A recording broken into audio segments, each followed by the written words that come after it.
OK. Donc, quelle équipe vous voulez commencer? L'équipe Asseliane, Maxime? Ben, on peut commencer vu que Charles-Olivier est pas là, là.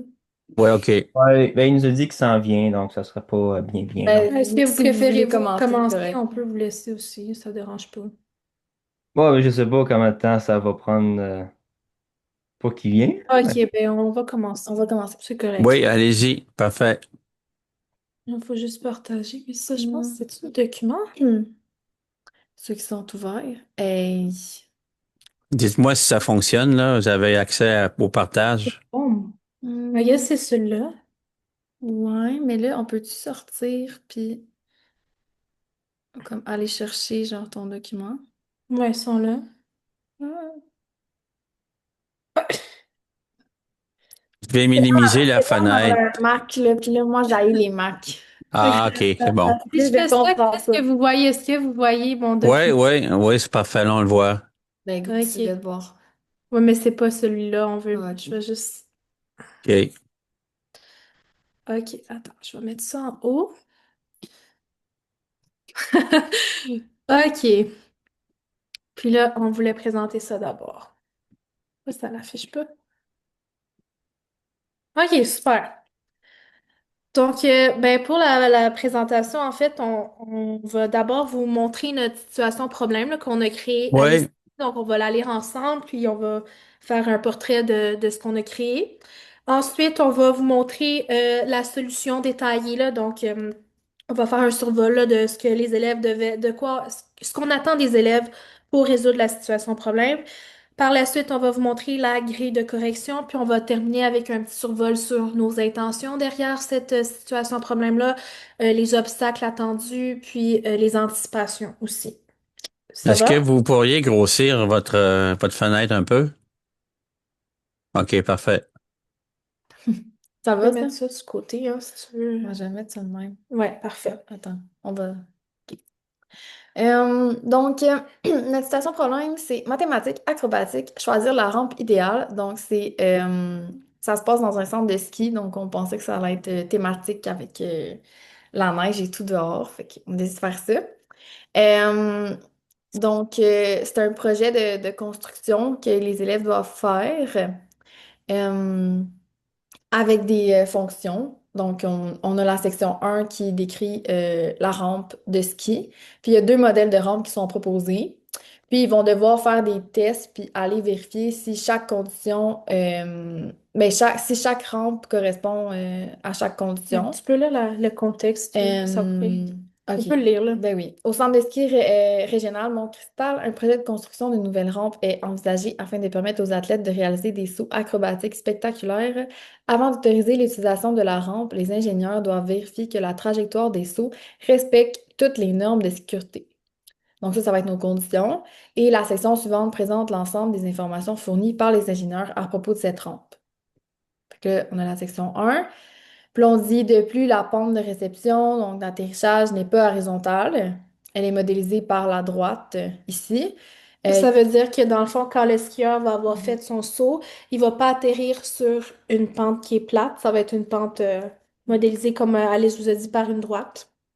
OK.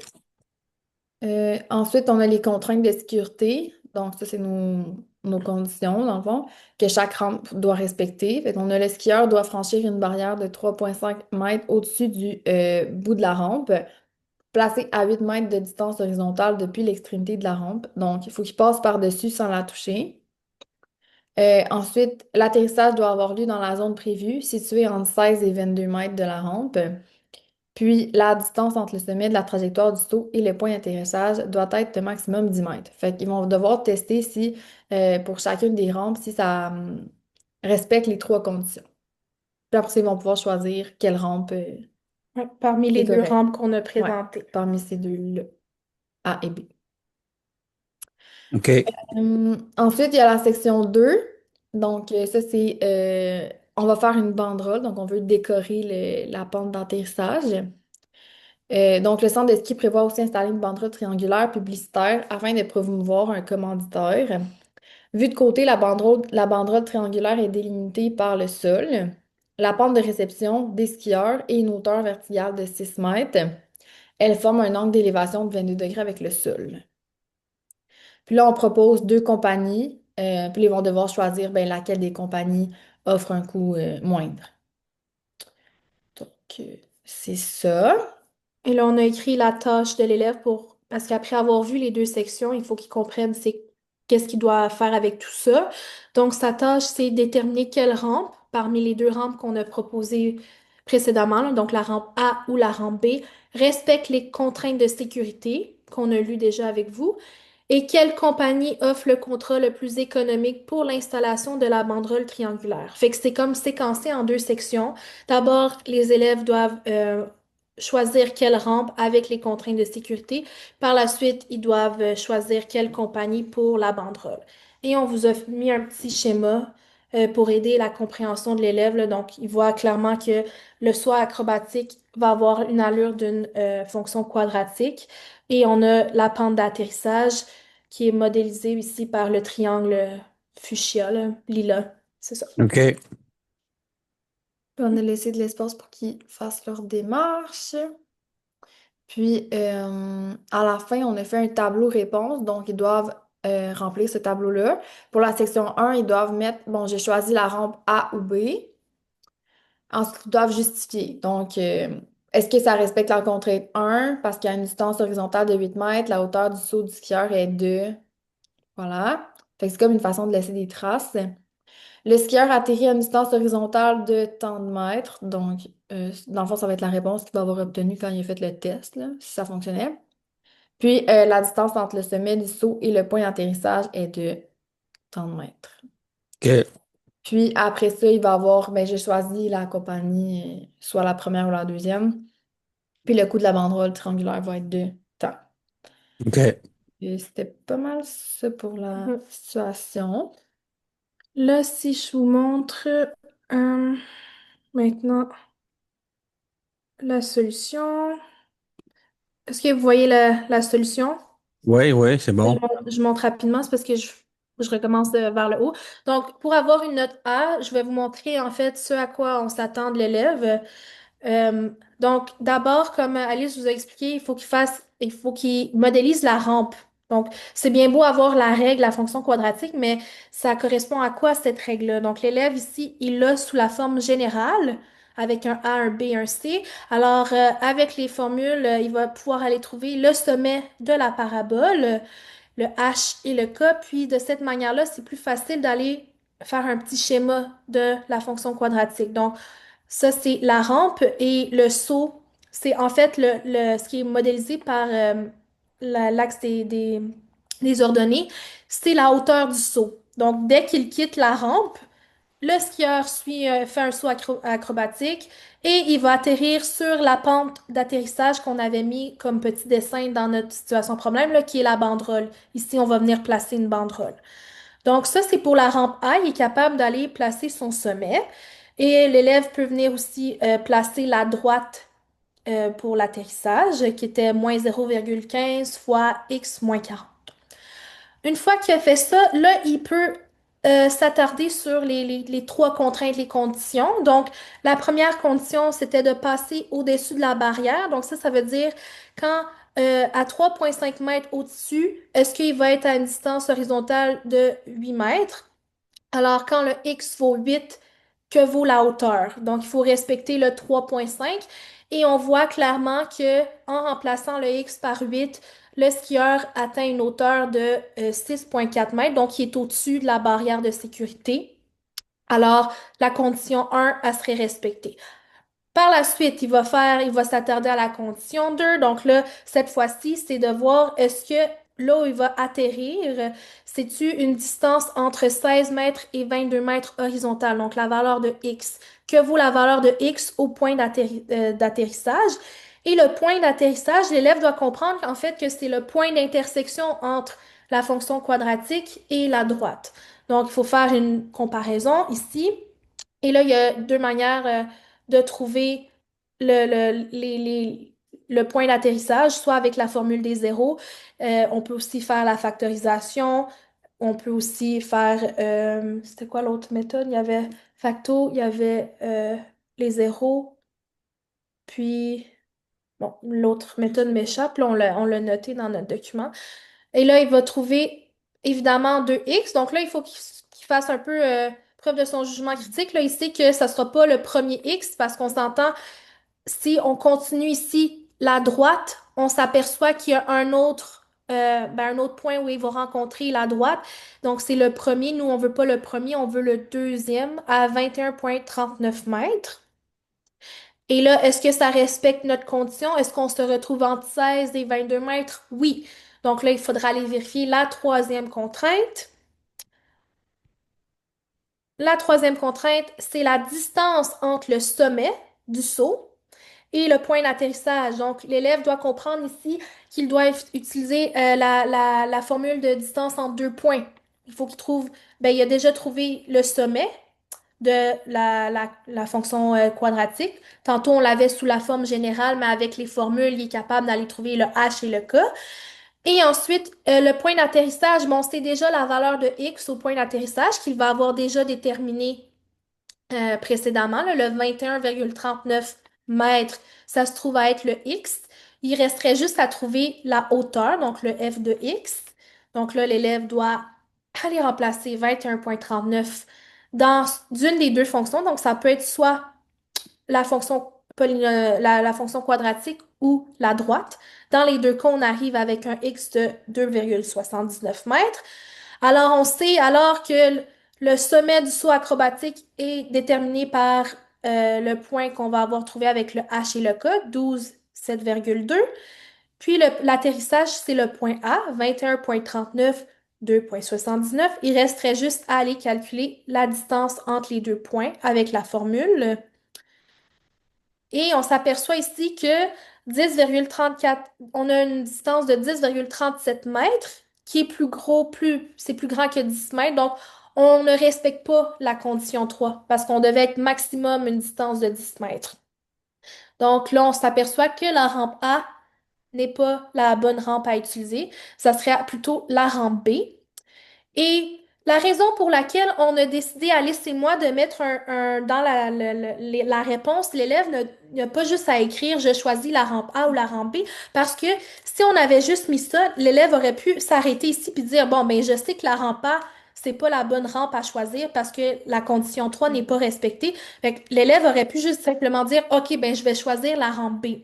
Mais non, on veut savoir c'est quoi en fait pour les trois conditions, on veut des valeurs numériques. C'est pour ça qu'on est venu placer à la fin là, de notre situation problème, on a mis je choisis la rampe. Puis là, pour les trois conditions, on veut savoir c'est quoi les réponses que tu as trouvées pour chacune de ces conditions. Là, je vais passer rapidement là, parce que c'est un peu la même chose, mais là, l'élève doit faire pour une règle différente. Cette fois-ci, on a donné une forme différente. Donc, au lieu d'être une forme générale, on a déjà donné la forme canonique. Il peut encore une fois aller modéliser. Et là, les trois mêmes conditions. Donc, la condition 1, on va aller remplacer. La condition 2, c'est le point d'intersection pour s'assurer que c'est entre 16 et 22 mètres. Et finalement, la condition 3, c'est la distance entre le sommet et le point d'atterrissage. Et on s'aperçoit que, je vous ai fait un petit résumé ici. Bon, pour la rampe 1, on avait déjà vu que la condition 1, 2 était respectée, mais pas la condition 3, alors que la rampe B respecte les trois conditions. Donc, on va choisir la rampe B. Donc ça résume pas mal la première section là, où l'élève devait faire le choix de la rampe. La deuxième section est beaucoup plus simple. Ben, je dirais pas plus simple, mais c'est beaucoup moins long comme démarche. Donc, c'est la section sur la banderole triangulaire. Alors, on avait déjà placé ces informations-là dans le problème. Donc, on sait que il y a une hauteur de 6 mètres. On ne connaît pas ici la base du triangle, mais on avait dit dans la situation qu'il y avait un angle d'élévation de 22 degrés. Donc là, l'élève doit se rappeler, ah, c'est quoi un angle d'élévation? Ben, je pars du bas vers le, le, le haut. Donc ça ici, c'est 22 degrés. Et avec les rapports trigonométriques, il est capable d'aller trouver la base du triangle. Et là, ben, c'est tout simplement aller faire l'aire du triangle en utilisant base hauteur divisé en deux. Il trouve l'aire du triangle et finalement, on peut aller vérifier parmi les deux compagnies laquelle offre un meilleur tarif avec l'aire en fonction de l'aire. Donc, il y en a une, c'est 10 par mètre carré. L'autre, c'est 8 par mètre carré, plus des frais fixes de 100 et on s'aperçoit que c'est la compagnie A qui offre le meilleur tarif. Donc, c'est beaucoup plus court, cette section-ci, mais on trouvait que la section 1 était assez lourde, assez complexe, donc on voulait juste ajouter quelques notions trigonométriques ici. Alors, c'est ça, en gros, pour la solution, là. Donc, je sais pas si tu voulais ajouter quelque chose. Non, c'est pas mal complet. Aviez-vous des questions, Monsieur Tremblay, avant qu'on poursuive? Oui, je voulais savoir d'abord la source de votre situation problème. Est-ce que vous l'avez créé vous-même? Vous êtes inspiré des choses qui existent déjà? Ah non, on On l'a l'a créé créé nous-mêmes nous-mêmes et laissez-moi vous de dire A à Z. que ça a été un peu long parce que Oui.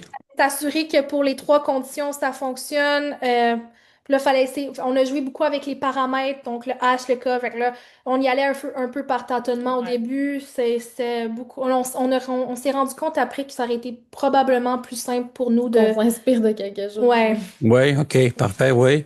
C'est assez complexe. Je voulais savoir comment vous avez pensé au niveau graphique au début. Là, ça peut poser problème pour l'élève, j'imagine. Lorsque l'axe des X puis des Y, là, puis Y ici, là. T'es-tu la première qui m'avait montré ça? Oui. Ben, en fait, ça revient au même que la rampe A, là, sauf que là, c'est pour la rampe B, mais c'est le même principe, là. Il y a le saut acrobatique, puis il y a la pente de réception qui est modélisée par la droite. Là où il y a OK. le stage. Mais je veux dire, la graduation, vous l'avez imaginé comment pour s'assurer que ça soit proportionnel? Ah, Euh, ça, je suis allée un peu avec. Moi, en fait, je fais du ski. Je fais pas du ski acrobatique, là, mais je sais ouais, un peu ouais, ouais. ça ressemble à quoi un saut acrobatique. Donc, j'ai OK. un peu de. Ça sort de ma tête, là. Je me suis dit, ça a de l'allure, là. C'est quelque chose qui aurait. Ouais, ouais. Là, ben, je voulais savoir au niveau, quand tu viens pour la représenter, que ça peut poser une difficulté. Hmm. Pour Ouais. toi, peut-être pas. Pour Céliane non plus, je sais pas, là. Mais on a même Euh, compté les tuiles du plancher. OK. Comment tu dis ça? On a compté les tuiles du plancher pour s'assurer que c'était Ah, OK, allait. OK. Ouais, on Ça l'a fonctionnait? OK. regardé Ouais. un peu, là.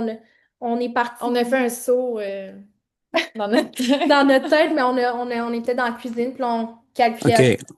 8 mètres, est-ce que c'est quelque chose de possible en Ouais. ski? Juste pour qu'on ait un peu une image, c'est quoi une distance de 8 mètres dans la vraie vie, tu sais? Ça Ouais, ressemble à ouais.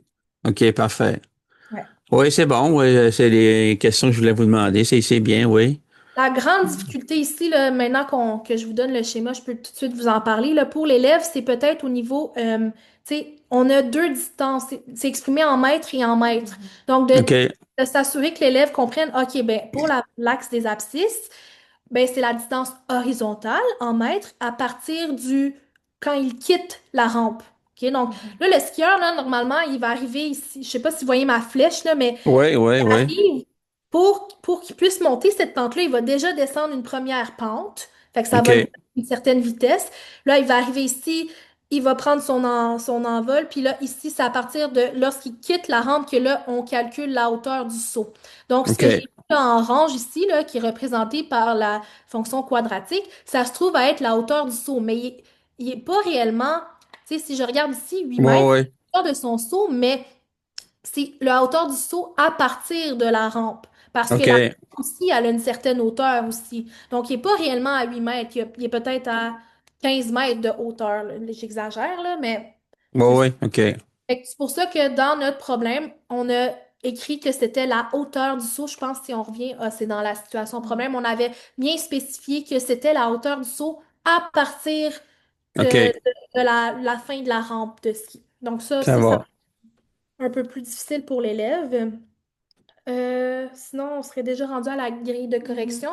Qu'on va vous montrer un peu la grille de correction. Oui, vous pouvez y aller. Ça Euh, va bien.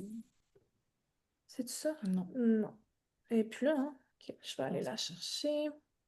Ça sera pas long. Euh, hmm. C'est ça? Non, c'est la troisième. Merci. Donc, est-ce que vous voyez notre grille de correction? Oui, ça va. Ok. Euh, donc, on a repris, ben, c'est inspiré de celles que vous aviez mis disponibles sur Moodle, là. En fait, on a le critère 1, donc manifestation par écrit de sa compréhension de la situation problème. Donc, pour être dans le A, l'élève doit comprendre le contexte du saut acrobatique. C'est juste de comprendre le contexte, c'est une difficulté en soi, là, je pense. Euh, Identifie correctement les fonctions données, c'est-à-dire saut du skieur, donc fonction quadratique, rampe de réception, fonction linéaire, et reconnaît les trois contraintes pour les rampes A et B. Puis ensuite, il reconnaît qu'il faut calculer l'aire de la banderole triangulaire et les coûts des compagnies. Donc ça, c'est comme les différentes étapes de son raisonnement, là. Euh, Ensuite, être dans le B, donc il n'identifie pas correctement les fonctions données ou n'effectue pas l'une des étapes des contraintes des rampes ou n'effectue pas les étapes en lien avec la banderole triangulaire. Donc ça, c'est une étape et moins, dans le fond. Il lui manque une étape et OK. moins. Ensuite, là, on diminuait au fur et à C'est ça. mesure qu'il y avait une étape qui était manquante ou mal comprise. Ensuite, pour le critère 2, on a C'est l'erreur. ouais, l'élève produit une solution exacte ou comportant une erreur mineure, comme une erreur de calcul ou d'imprécision. Ensuite, on descend à deux ou trois erreurs. Ensuite, plusieurs erreurs et ou deux à Mhm. trois erreurs conceptuelles. Ensuite, plusieurs erreurs qui l'empêchent de conclure et finalement une solution inappropriée ou peu appropriée concernant plusieurs erreurs. Oui, puis là, tu peux. Ben, en fait, si je pourrais ajouter qu'il y a une différence entre une erreur mineure puis Mhm, une erreur procédurale, là. C'est ça qui va jouer Hmm. entre A ou B. Puis mhm, je pense que vous êtes déjà tous familiers là, avec une erreur mhm, procédurale conceptuelle versus mineure. Fait que c'est pour ça qu'on n'a pas mis plus de précision. On sait ce que c'est une erreur procédurale versus une erreur mineure. Ce qu'on a mis, OK. c'est vraiment, tu sais, 2 à 3, ça serait le mot-clé, là. Si on pouvait le mettre en gras, ça serait 2 à 3 pour être dans le B. Puis là, quand on est à trois erreurs conceptuelles, là, on est dans le C. Et là, si on a vraiment plus que trois erreurs conceptuelles, ben, on se retrouve dans le D. Puis quand c'est complètement inapproprié, où il y a vraiment, vraiment beaucoup, beaucoup d'erreurs, on pourrait être dans le mhm. E. OK. Ensuite, le critère 3, c'est l'élaboration d'une solution avec une démarche et un résultat approprié. Donc, ça, c'est plus par rapport à la démarche. Donc, pour être dans le A, l'élève présente des traces claires, précises, soignées. On voit son raisonnement. Ses étapes sont identifiées, numérotées, bien ordonnées. Donc, c'est facile à suivre. C'est logique aussi, complet. Mhm. Ensuite, pour être dans le B, c'est clair et généralement bien organisé.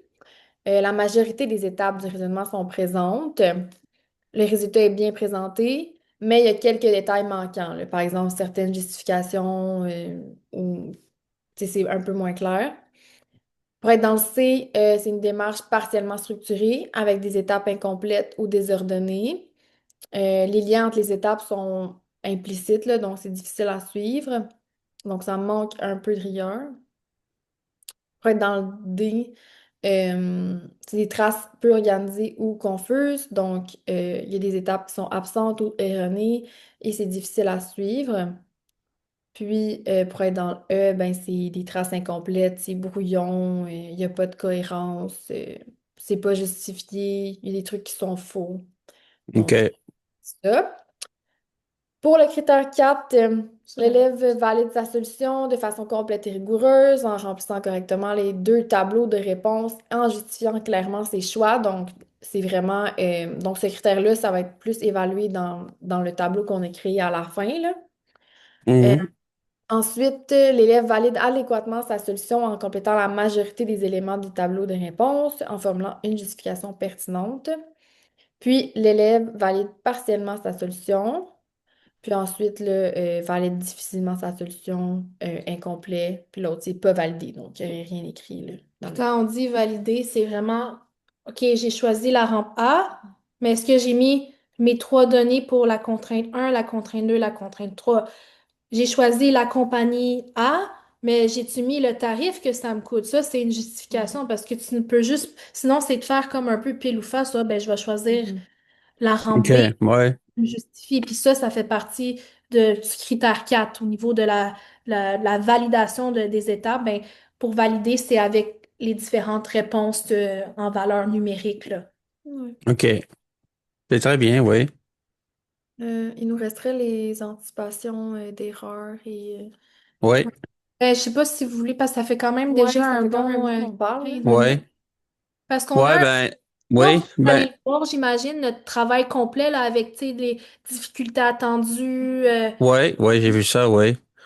Ouais, OK. Ben, c'est pas vrai de tout montrer, là, mais j'avais dit environ une vingtaine de minutes, mais je voulais savoir, je vous pose des questions, euh, quand vous avez fait la grille de correction, est-ce que vous avez mis, j'imagine, ben, j'ai lu votre travail, mais il n'est pas tout corrigé au complet, là, euh, des pondérations pour des critères, là. Oui, ben, C'est-à-dire, le premier critère, il est plus important, lequel est plus important que les autres, ou, ben, il y en a un qui est comment on dit ça, là, tu sais, c'est lui qui va déterminer. Si par exemple, tu es dans le B, ben, ouais, toutes les autres doivent être tu peux pas il aller peut, plus haut que ouais, le plus haut que B. le B, ouais, c'est On ça. appelle ça encore, c'est un. Mm. Il est prédominant, non pas ça, mais il y a en tout cas. Et ça, c'est, je crois, le critère. Attends, c'est lequel, Alice, t'en souviens-tu? Je pense que. Et où la grille, je vais vous le dire là, en le voyant visuellement. Euh, Moi, c'est je pense que c'est le critère 1 qui détermine. OK, Est-ce que c'est ça? Je m'en souviens pense. plus. C'est une bonne question, mais tu vois, on l'a pas écrit dans notre grille. Il faudrait qu'on vérifie ça, là, mais OK. normalement, je pense que. Ben, je me souviens qu'il y a un critère qui détermine, qui va dire tu Mhm. peux pas aller plus haut que ce critère-là pour tous les autres, là. Mais dans le fond, Ben, Oh, c'est oui, je pense que c'est le premier. Euh, bon, niveau A, on sait que c'est 100. Ensuite, on descend à 80%. Ici, c'est 60, 40, 20. OK. Et oui, c'est ça. C'est le critère 1 qui détermine. Donc, si t'es, par exemple, si l'élève est dans le critère B parce qu'il lui manque une des étapes qui est manquante, mais pour toutes les autres, il peut pas aller dans le critère ah. Je peux pas A. aller à A, par Ouais, exemple. ça Ouais, va OK. être B, B, B, B, B partout. Si on s'entend, si tout le reste est bon. OK, Donc, oui, oui, c'est bon. OK. Oui, Ouais. parfait, très bien. Merci. Est-ce que vous vouliez rajouter des choses ou Ben, je pense que je pense c'est que pas mal c'est complet, arrivé. là. Ouais, OK, parfait. Maxime, Frédéric, Charles-Olivier, avez-vous des questions spécifiques?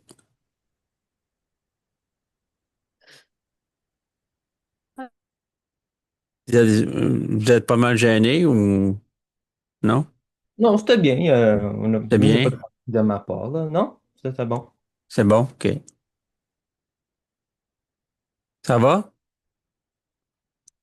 OK. Alors, merci beaucoup pour votre présentation, très apprécié. Vous savez qu'il y a des points par rapport à l'échange aussi, puis les points, il n'y a pas beaucoup de points, là, mais vous irez voir dans je pense que c'est deux ou trois ou quatre, je me rappelle plus, là, mais vous irez voir là, par rapport à la présentation, puis aux différentes questions, quand moi je vous pose des questions, qu'est-ce que vous répondez, et ainsi de suite, là. Ça va, mais c'est très bien, là. Alors, merci pour votre beau travail et votre partage. Ouais, on peut applaudir, mais on n'entendra pas beaucoup. On peut passer à la prochaine équipe, l'équipe Frédéric, Charles-Olivier et Maxime. Donc, vous avez accès, vous pouvez vérifier au partage aussi, là. Ouais, j'ai accès. Bon. Vous voyez bien? Oui, Ouais, d'accord. Donc, c'est ça, on va présenter l'examen vite fait avant de parler des concepts, anticipation et la démarche. oui, Donc, nous, on s'est inspiré de je pense que c'était dans une banque d'exercices de révision de fin d'année dans Point de Mire, en secondaire oui, 4. oui. On a vu c'était deux, je pense que c'est considérait ça comme CD1, c'était court, mais c'était quand même deux considérés comme CD1, puis on a décidé de les mettre ensemble et de les lier dans un contexte. Puis pour toucher deux champs différents, donc les fonctions, puis ensuite la géométrie analytique. Donc on a trouvé que ça a quand même bien été ensemble. C'est certain qu'il fallait jouer avec certaines données pour que ça ait fait du sens avec le contexte, mais ça nous a évité d'inventer des situations. Euh, Puis ça a bien été pour faire les images par la suite. Donc, le contexte, c'est les rénovations de la cour d'école. Donc, on veut aménager un terrain de basket, une zone de gazon synthétique. et un endroit de jeu d'eau. Il y a un élève qui décide d'investir de l'argent pendant un certain nombre d'années pour pouvoir réaliser ses travaux.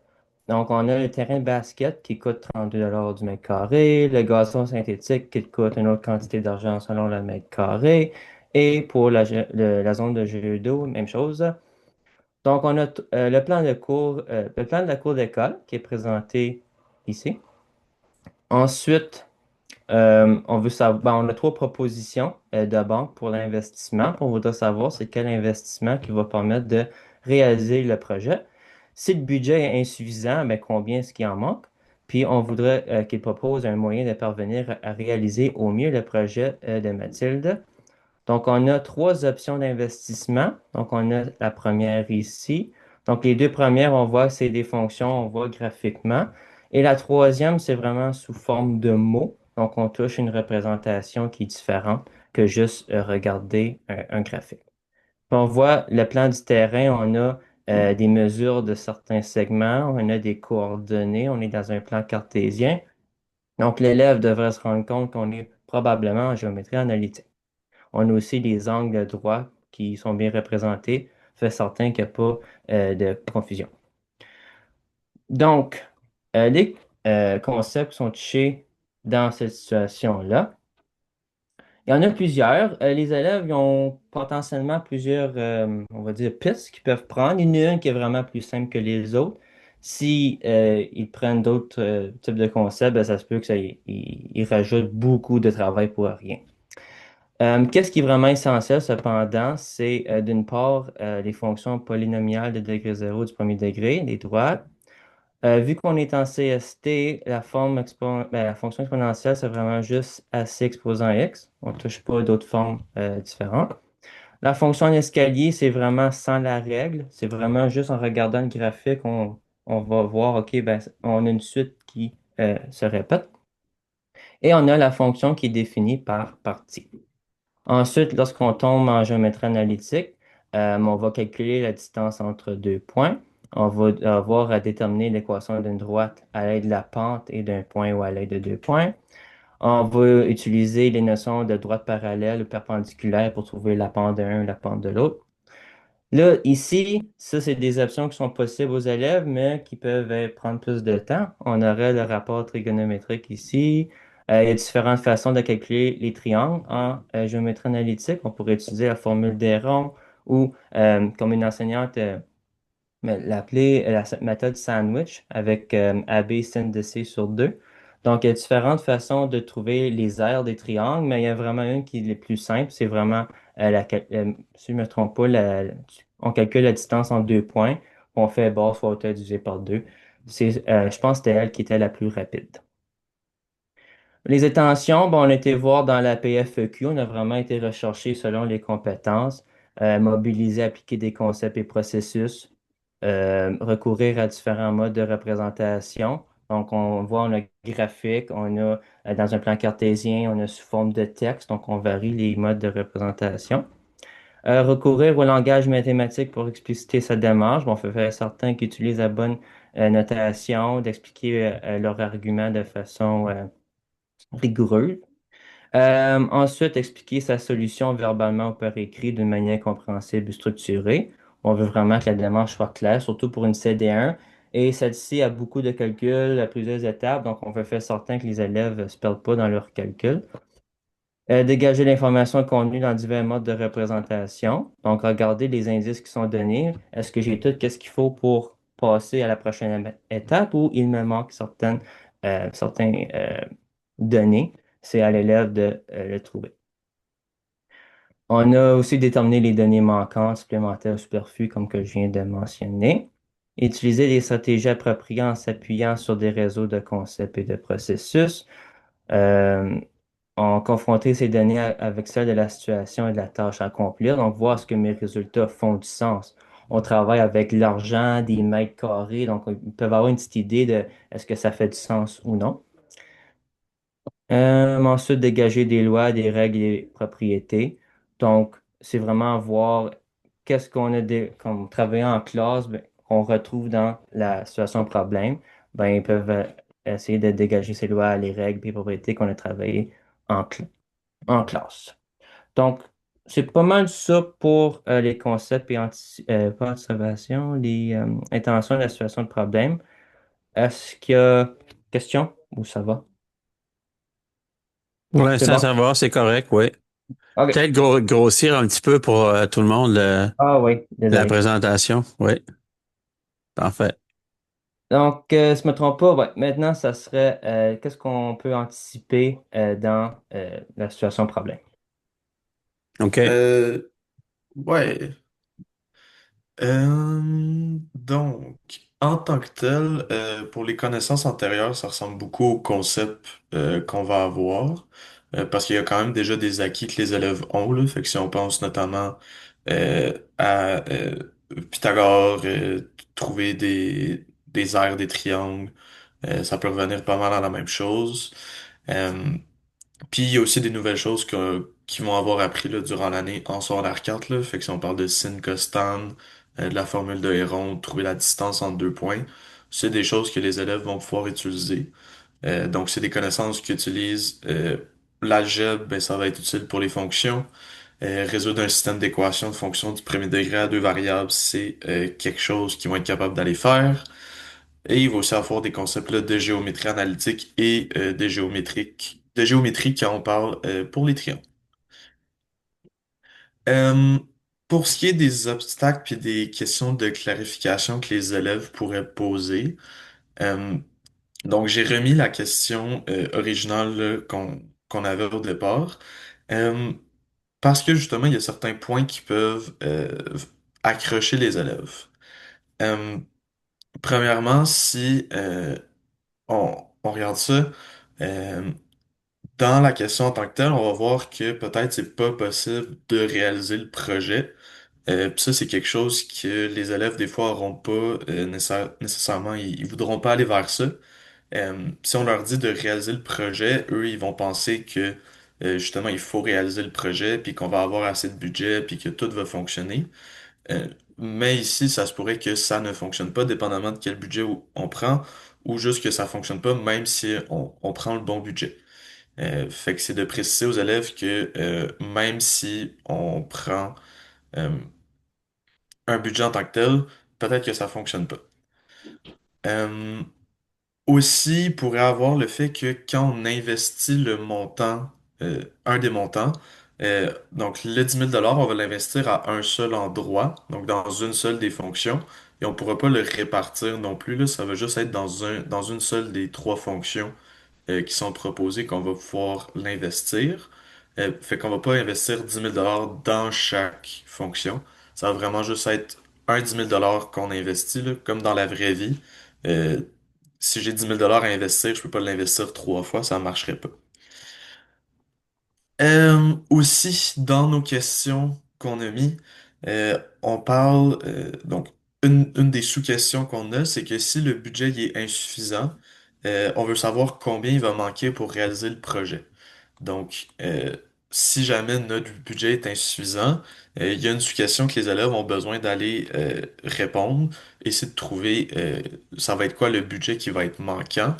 Donc, il faut préciser à l'élève que même si ça se réalise pas, on va aller chercher euh, un budget, un montant qui manque. Donc, si par exemple le projet au total il coûte 15 000 et notre investissement c'est juste 12 000 que ça nous reporte après euh, les 5 années, ben, il va nous manquer 3 000 Il faut que les élèves soient capables d'aller chercher ça. Euh, il y a aussi plusieurs types d'erreurs que certains élèves vont aller faire, là. Donc, il y a des erreurs de compréhension, comme on peut voir. Il y a des erreurs euh, par rapport au concept qu'ils vont aller faire. Euh, donc, ça peut être par exemple, à la bonne fonction qu'ils doivent utiliser. Surtout la fonction qui est seulement dite en mots. Donc, les élèves sont peut-être moins habitués d'utiliser des fonctions qui sont juste dites en mots puis qui n'ont pas le droit à un graphique. Donc, ça va être, les élèves vont pouvoir aller faire des erreurs là-dedans. Ou encore, là, c'est juste d'appliquer les concepts, donc que ce soit des erreurs de calcul, euh, ou si les élèves passent par le sinus, cosinus, tangente, dans le bon contexte, ben, il faut que les rapports qu'ils utilisent, ça soit les bons euh, dans le triangle en tant que tel. Donc, on peut pas utiliser tous les rapports si on n'a pas tous les angles ou si on n'a pas les bons côtés. Et finalement, ben, comme Maxime l'a dit, là, il y a plusieurs moyens de résoudre la situation. Euh, et ces différents types de résolution-là, ça pourrait induire les élèves en erreur parce qu'ils sont quand même assez habitués de justement aller d'avoir une bonne démarche. Fait que le fait de pouvoir utiliser plusieurs concepts, peut-être qu'ils vont se mélanger là-dedans, ils vont se mélanger entre les concepts, ça va leur faire des erreurs. Euh, Tu sais, on parlait de Sincostan, il y a plusieurs façons d'aller calculer les aires des triangles. Donc, ça peut amener des erreurs là, que les élèves n'auraient pas s'il y avait seulement une seule manière de faire. Euh, donc, c'est beaucoup par rapport à l'incompréhension que les élèves pourraient avoir euh, par rapport à la situation et aussi par rapport aux choix qu'ils ont à faire. Donc, il y a plusieurs choix à faire. Les élèves sont peut-être pas habitués de le faire en général. Donc, ça pourrait être ça là, dans les erreurs qu'ils pourraient avoir.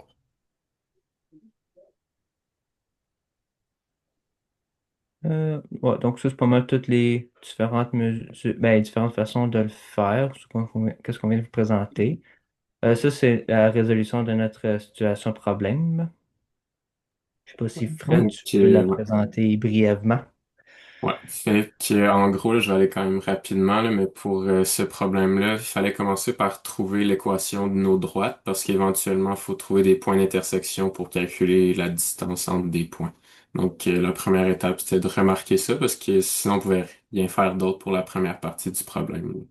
Donc, une fois qu'on avait l'équation des droites, ça nous prenait absolument le point H, qui est comme le point un peu au milieu, comme si on était capable de voir ben, la distance, ben, la hauteur, puis d'une base. Fait que si on n'avait pas ce point-là, ça marchait pas non plus, mais il était quand même simple parce qu'on nous donnait déjà la valeur du X.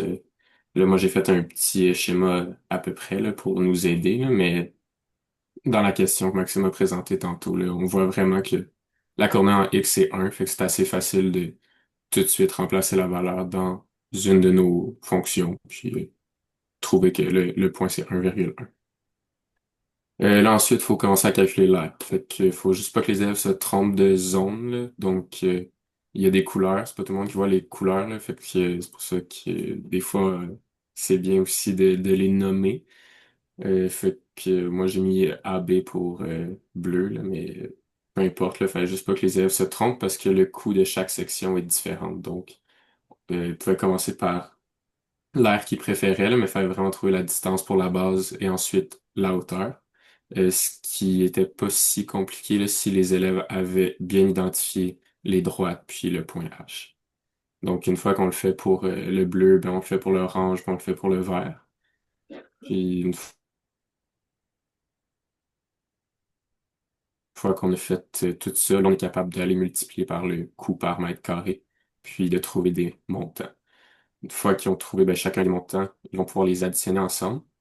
Et puis ça, c'est quand même une étape qui peut être importante pour la réponse finale, parce qu'ils vont remarquer qu'il va manquer d'argent, puis ils vont pouvoir comparer, ben, si j'ai juste 12 000 ben, ok, j'aurais peut-être assez pour faire telle partie de la cour, mais je devrais peut-être abandonner celle-là. Ou si ma préférée, c'est la zone de gazon synthétique, ben, j'aurais assez d'argent pour faire celle-là, mais pas assez pour faire aucune des deux autres. Ou je préfère les deux moins cher, mais j'avais pas ma partie en gazon. Fait que c'est un peu des questions que l'élève pourrait se poser. Fait que c'est quand même bien qu'il montre sa démarche pour ça pourrait l'aider plus tard. Ensuite, ben, la deuxième partie de l'examen. Donc, ils doivent trouver le montant une fois investi. Donc, ça, c'est un petit peu bizarre là, pour nous parce qu'on a tout fait les maths fortes, puis là, il fallait faire pour CST. Donc, pour Et, partie entière, eux en CST, ils ne voient pas la règle. Donc, il faut vraiment le faire comme par étape. Donc, ben, option un ça allait. Ils faisaient la règle, ils trouvaient le montant. Ensuite, option 2 ben là, il faut vraiment juste le faire pour la première année. Voici le pourcentage. On trouve un résultat. On s'en sert pour la deuxième année. on s'en sert pour la troisième année. Ils utilisent vraiment pas la fonction partie entière, donc il fallait vraiment le faire une année à la fois. Ce qui est un peu le même principe pour l'option 3, mais là, il fallait que les élèves réalisent que c'était capitalisé à tous les 6 mois. Donc, 2 fois par année, il fallait ajuster le taux d'intérêt. Donc, c'était un petit peu différent. Il fallait pas que les élèves tombent dans le piège. Ensuite, il était capable d'identifier ben, le manque à gagner. Donc, il manquait un peu plus de 9 000 $ pour réaliser l'ensemble du projet. Donc, là, ben, j'ai donné des exemples de réponses un peu plus bas. Là. Il y a plusieurs bonnes réponses. Là. Donc, dans le fond, il faut juste qu'ils reconnaissent qu'il n'y aura pas assez d'argent. Si on choisit la meilleure option, celle qui va nous ramener le plus grand investissement, ben, il va nous manquer 9 557,26.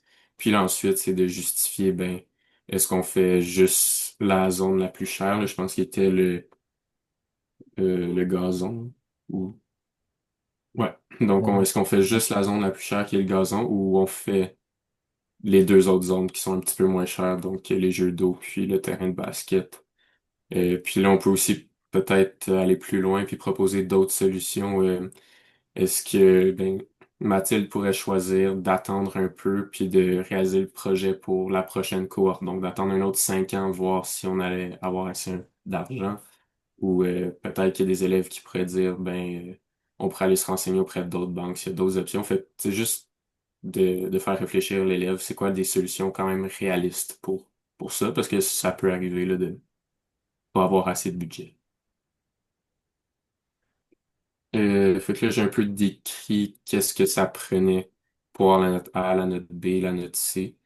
Mais On peut j'ai aller comme pas mal à la détaillé. grille. Ouais, j'ai détaillé là, puis dans la grille, c'est comme général, OK. qu'est-ce que c'est comme point, là. Donc, dans la grille, les critères 1, 2, 3. euh, j'ai mis des pourcentages approximatifs là, pour A, B, C, D, là. OK. Parce on dirait qu'il manque un petit bout, mais c'est pas grave. On Fait le critère le plus important, excuse-moi, c'est-tu dans ton critère 1 aussi? Ah oui. ouais, exact. Le critère 1 est Et- discriminant des deux. OK, parfait. Est-ce que tu avais Il y a terminé la trois présentation? autres, là, mais la validation, elle compte OK. plus ou moins, là. Oui, oui. Ouais, ouais, on peut arrêter ça, là. Euh, je peux poser différentes questions? Ben oui. Oui. Vous avez parlé, ben toi, entre autres, à un moment donné, de la fonction partie entière, où les élèves avaient à faire une démarche un peu par essai-erreur parce qu'ils n'ont pas vu, comme tu as vu, ils sont en STT de 4, hein, c'est ça? Mhm. Mhm. OK. À ce moment-là, est-ce que ça peut être une difficulté qui est importante?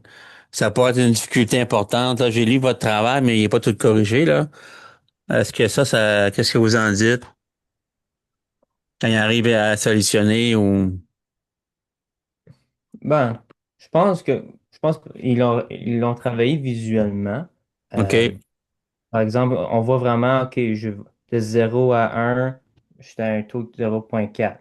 Ensuite, OK, ben, bon. Donc, pour trouver le taux, après 5 ans, il devrait quand même figurer. Là, peut-être, on vient de remarquer peut-être le graphique peut induire en erreur parce qu'on voit comme techniquement, il serait censé avoir un point là, mais il n'est pas là. Peut-être qu'on aurait dû couper un petit peu plus bas, mais en tout cas.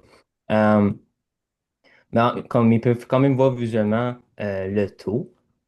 Parce que c'est pas comme une partie entière, ou une partie entière qui va varier comme en SN. Mais une fois qu'ils trouvent ce taux d'intérêt-là, je pense que c'était pas mal juste. euh, D'additionner une année après l'autre, là. ouais. OK, Donc ça sort peut-être un peu de l'ordinaire, mais je pense pas que ça serait une si grande difficulté comparativement à l'option 3, elle serait peut-être plus différente de ce qu'ils ont fait auparavant. OK. Autre question, avez-vous pensé que, oui, il y a plusieurs solutions envisageables, mais est-ce que vous avez envisagé qu'un élève, il peut arriver à, je sais pas, je fais une supposition, mais qui est vraiment, il est plus fort que les autres, là, mais qu'il utilise un raisonnement que vous n'avez pas prévu? Qu'est-ce que vous auriez pu faire à ce moment-là? Ça peut arriver, c'est plutôt rare, là, mais Euh, Ben, je pense qu'on a pas mal. tout regarder les options, mais si jamais il sort une autre option, regarde, on peut pas y mettre mal. Puis s'il fait vraiment vite, je sais pas, il sort un théorème, regarde, euh, si la démarche est appropriée, je sais pas qu'est-ce que vous, les autres, y en pensent, mais tu peux pas y mettre mal s'il y a vraiment, surtout en CD1, peut-être en CD2, on veut vraiment focuser sur des concepts précis, mais en CD1, c'est quand même un problème qui est censé être ouvert, donc Oui, oui, il devrait effectivement. quand même avoir plusieurs démarches possibles. Ah ouais, si la démarche est bonne, si son raisonnement est correct, puis que c'est justifié comme il faut, il n'y a pas Mhm. il y a pas de raison pour qu'on irait lui mettre mal, là, si son OK. raisonnement est correct. OK. Merci, oui. Tu peux-tu revenir à, je pense que c'est Frédéric qui parlait ou par rapport au triangle, là, avec les couleurs, là. Je voulais savoir la représentation que tu as fait, est-ce qu'elle est assez précise? Ben Ouais. moi, oui, dans l'examen, OK. dans le corrigé, ce que j'ai fait, sur ma tablette, je suis capable de le tracer à l'échelle, là. Mais OK. c'est vraiment juste une esquisse pour donner une idée aux élèves mais tu sais, eux, ils vont avoir la copie d'examen, mais moi, dans mon corrigé, je l'avais pas. Donc, j'ai juste fait une esquisse qui est OK, pas à parfait. l'échelle, là, mais les élèves vont travailler avec la vraie figure. Non, mais je voulais savoir, c'est pas nécessairement pour l'esquisse, mais Mhm. est-ce qu'il y aura un lien avec le point de rencontre des trois droites et le centre de ce triangle-là, où il n'y a pas de lien, je sais pas, là. Euh, Ils sont au ouais, niveau strictement géométrique, là. je pense, ben ça c'est l'image qu'on a pris du cahier, mais je pense, OK. je vais zoomer un petit peu, là. Je Mais je crois que les pense pas qu'il y a de coordonnées, Non, il n'y a lien. pas de lien. OK. C'est juste ce point-là va être utile pour trouver la hauteur de chaque triangle. Ah, OK, parfait. Non, parce que des fois, ça peut poser ambiguïté à ce moment-là. Mais ça dépend. Si l'élève il est fort en géométrie, mais habituellement, il pourrait peut-être voir est-ce qu'il y a un lien avec ça ou pas. Là. Je me demandais, c'est juste une question d'éclaircissement, là. Ouais, mais je pense pas. Mais c'est pas nous qui l'a fait, OK. mais dans le cahier, je pense pas, ça avait pas l'air. OK, parfait.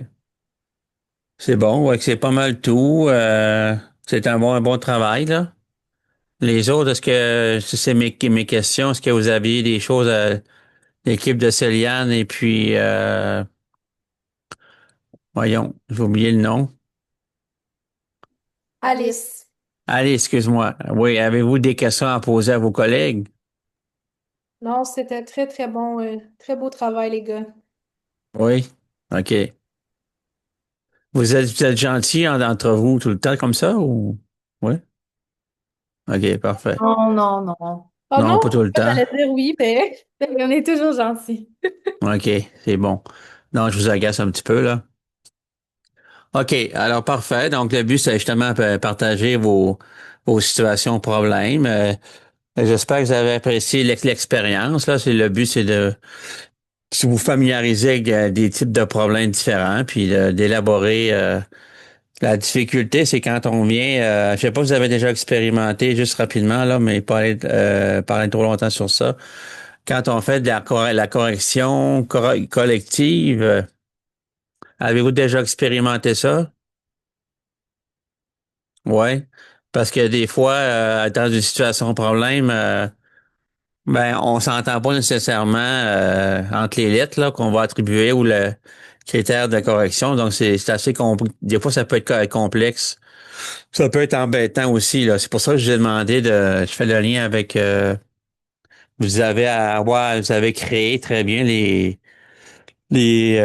critères de correction, mais je vous êtes basé sur, quelle note vous pourriez donner, avoir un A, un B, et ainsi de suite. C'est pas toujours facile pour bien discriminer. OK. Ce qui me reste à vous présenter, je vais vous présenter pour l'examen du 6, c'est ça? Oui. Je vais vous montrer ça, ce sera pas long. Ben, c'est un examen à livre ouvert, je vais vous partager ça, là.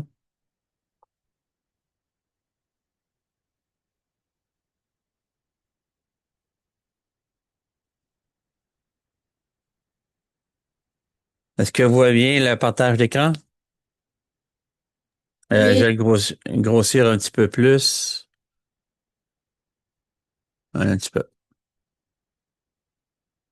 J'ai une question pour vous, Monsieur Tremblay. Est-ce que ça va être Oui. développé sur Moodle? Est-ce que... Le document que vous avez, oui, il est déjà accessible sur Moodle. Ah, ok, parfait. Super, merci. Oui. Donc, vous pouvez vous inspirer. Je pense que c'est largement, mais vous avez droit à tout, là, ou presque.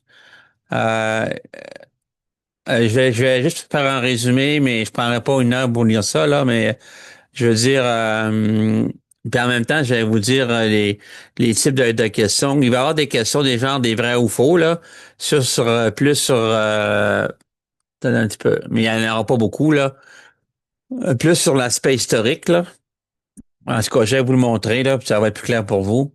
Le courant, qu'est-ce qu'on a fait ensemble? On a parlé des trois problèmes de l'Antiquité. Donc, juste rapidement, on a parlé de la duplication du cube, la trisection de l'angle et quadrature du cercle. On a parlé aussi nombre constructif et les règles au compas.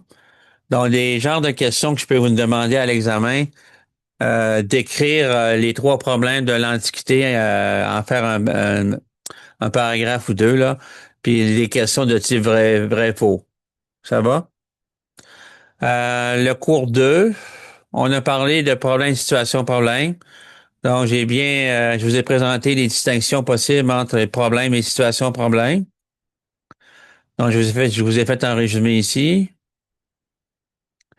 Je présente, ça c'est important aussi parce que vous êtes des futurs enseignants, la définition, pardon, de situation, problème selon le MELS. Donc, juste vous rappeler, c'est un choix qui a été fait à la suite de la consultation.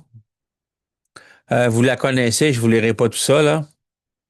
Mais vous devez savoir qu'est-ce qui est important, les éléments caractéristiques d'une situation problème et la compétence, les composantes de la situation problème. Donc, vous les avez ici que vous connaissez sûrement. Je vous ai parlé au niveau historique, comment ça a évolué dans le temps. Donc, vous avez l'heuristique de Polya, qui est encore utilisé aujourd'hui dans les écoles primaires, même secondaires. Comprendre le problème, première étape, concevoir un plan, mettre le plan d'exécution, vérifier l'exactitude de la solution. Vous avez le modèle de Squanfield qu'on a vu aussi. Il a juste ajouté une étape de plus là, par rapport à l'exploration, la planification. Et vous avez ici une démarche schématique qui présente les différentes caractéristiques, les étapes à franchir de la résolution de problème. On a vu ça aussi.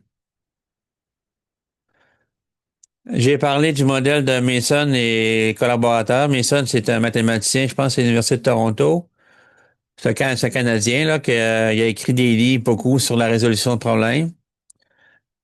Puis les phases des problèmes selon son équipe de recherche. Et c'est ancien, mais c'est toujours actuel. On parle d'approche, de conjecture, de la phase d'attaque.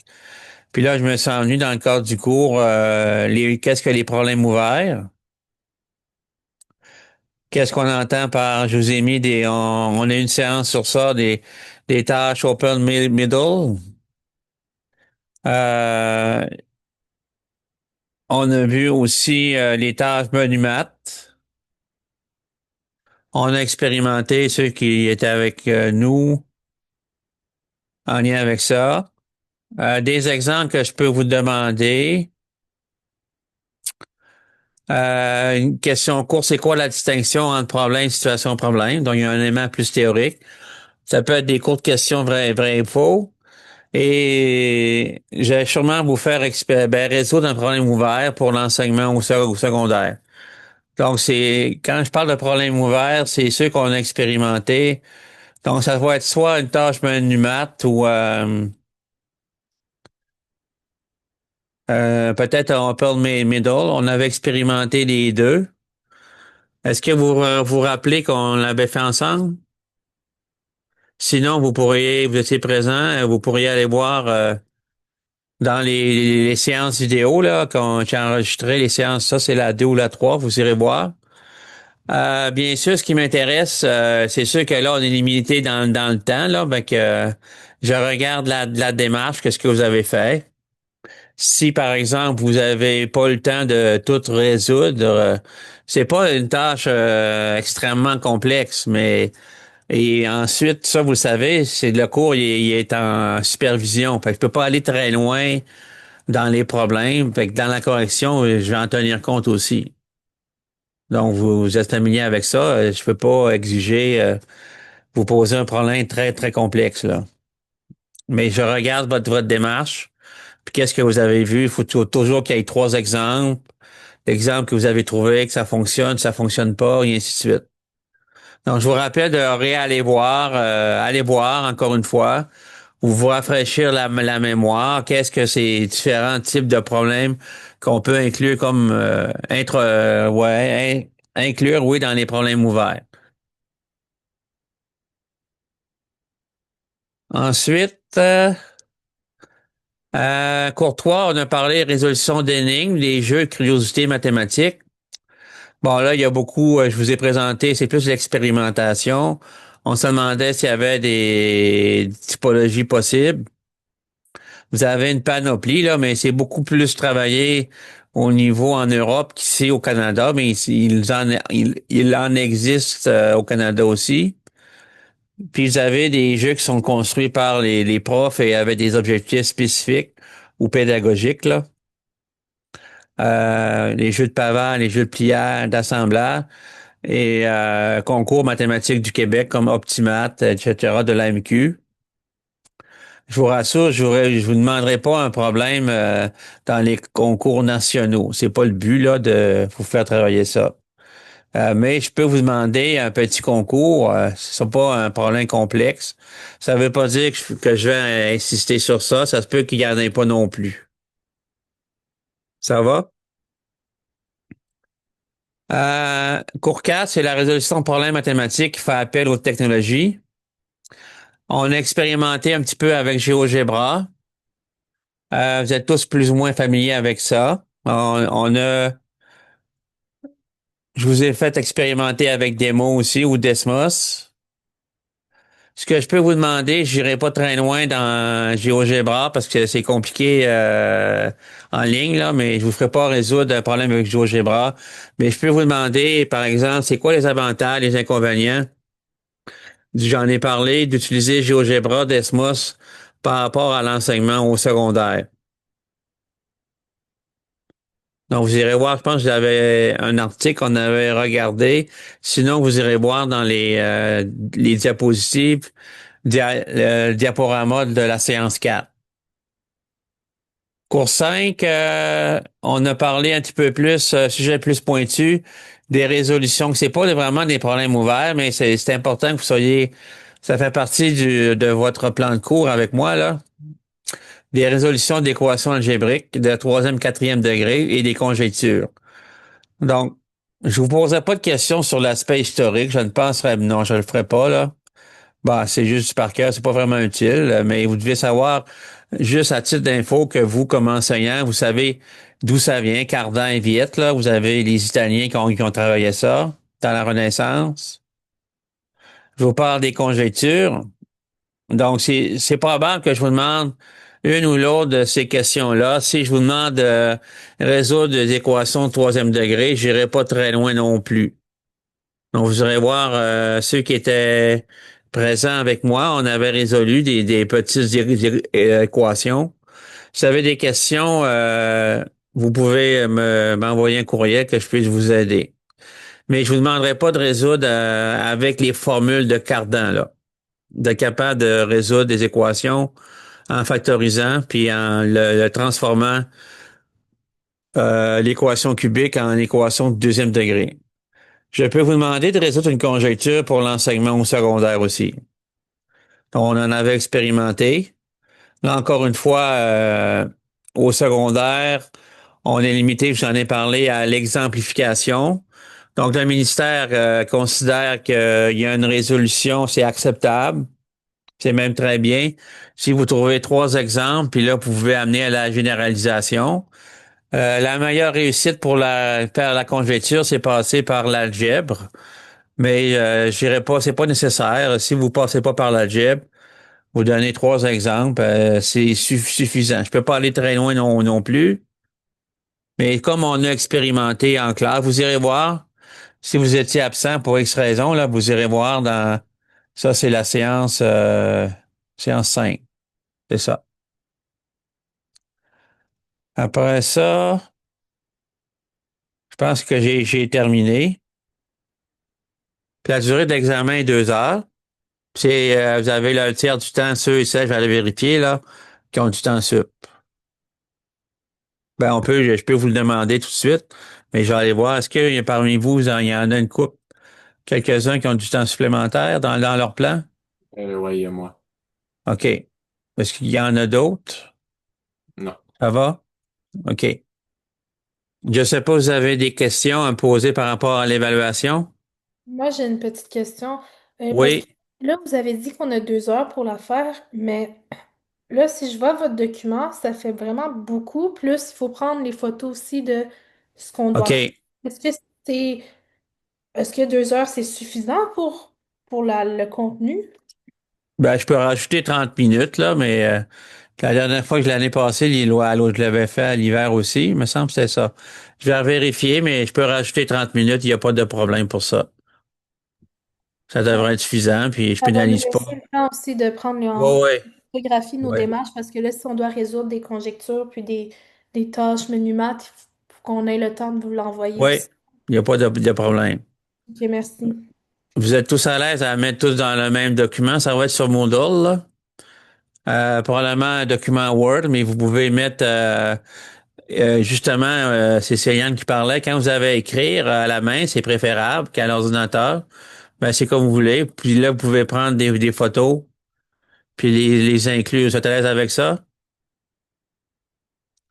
Ou si vous êtes, parce que je sais que ça prend plus de temps de le faire à l'ordinateur avec le traitement de texte, mais j'accepte ça parce que je peux pas faire l'examen en présentiel selon l'université. Je suis tenu de le faire comme ça en ligne, vu que le cours est complètement en ligne, là. Ça va? OK. Avant de vous laisser, n'oubliez pas, il reste, si vous voulez venir, jeudi, si vous êtes disponible, il reste une équipe. C'est Angelo, Kevin, puis l'autre, c'est Stéphanie, je pense, hein? Oui. Qui n'ont pas pu se présenter parce qu'il y avait un cours en même temps. Mais là, il y en a deux qui sont en stage. Je pense que c'est les deux garçons. Fait que vous pouvez venir faire un tour. Ça ne durera pas plus que 20-25 minutes, là, si vous êtes disponible. Ça sera apprécié, puis vous allez voir. C'est jeudi soir. Attendez un petit peu. Il faut que je regarde mon cahier pour vous dire à l'heure que je l'ai mis. Donnez-moi un instant. Ce sera pas long.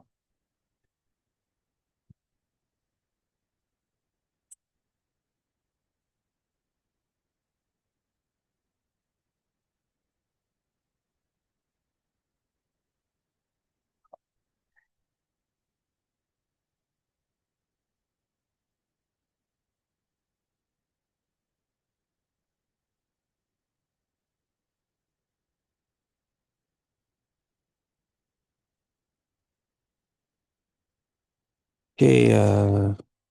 Ben, je pense que il est à la même heure. Je vais vous envoyer un courriel pour ça, si vous voulez venir. Ça va? Autre dernière chose, n'oubliez pas l'évaluation en ligne. Là, ça, je pense, c'est autour du 8 dans ces coins-là. Puis là, vous avez, je pense, c'est 2 à 3 semaines supplémentaires. C'est nouveau. Vous êtes familier avec ça? C'est nouveau cette année? Vous avez plus de temps pour compléter l'évaluation. Donc, tenir compte que c'est un cours en supervision, mais je vous souhaite, soyez honnête en lien avec ce que vous avez appris aussi, là. Bon. Alors, on va se revoir jeudi si possible. Sinon, ben, ça va être à l'examen final. Avez-vous d'autres questions? Ça va? OK. Puis là, je voulais savoir, vous, avez-vous des examens bien dans d'autres cours, j'imagine? OK. Puis, est-ce que vous avez des stages aussi en même temps ou c'est juste les deux garçons? Non, notre stage est prévu en janvier. On n'a pas de stage cette session-ci. Puis en janvier, là, vous êtes en stage 3. Stage 4. Ah, c'est votre dernier stage. OK. C'est bon. Puis où vous allez aller, est-ce que vous le savez? Oui? On vient tout juste de recevoir nos milieux, là. Fait Ah, que OK. on n'a pas C'est tous, bon. on a tous des milieux différents, je crois. À part Alice et Ouais. Charles-Olivier, ils ont le même milieu. OK. Puis est-ce qu'il y en a qui vont à Mont-Bleu par hasard? Non? Vous savez pas? OK. C'est bon. Fait que je vous souhaite une bonne fin de semaine, puis on va se revoir bientôt. Merci, bonne Merci, soirée. bonne Bonne soirée. soirée à vous, là. Merci. Bye. Au Bye. revoir.